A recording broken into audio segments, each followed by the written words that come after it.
بسم الله الرحمن الرحيم. عن أبي هريرة رضي الله تعالى عنه عن النبي صلى الله عليه وسلم قال: يأتي على الناس زمان لا يبالي المرء ما أخذ منه أمن الحلال أمن الحرام. رواہ البخاری. حضرت ابو ہریرہ رضی اللہ تعالی عنہ سے روایت ہے کہ نبی کریم صلی اللہ علیہ وسلم نے ارشاد فرمایا کہ لوگوں پر ایک ایسا زمانہ آئے گا کہ لوگ کوئی پرواہ نہیں کرے گا، انسان کوئی پرواہ نہیں کرے گا کہ جو اس نے حاصل کیا ہے وہ حلال سے ہے یا حرام سے ہے.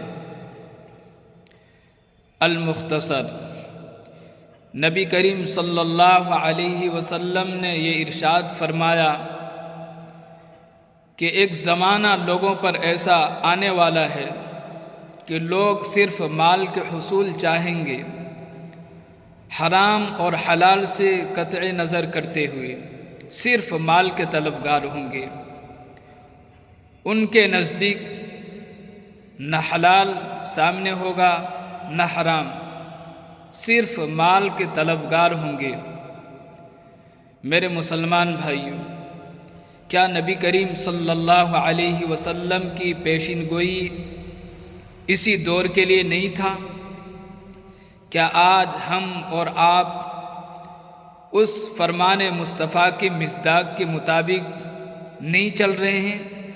کیا آج لوگوں کی حالات ٹھیک وہی نہیں ہے جو محمد الرسول اللہ صلی اللہ علیہ وسلم نے فرمایا تھا؟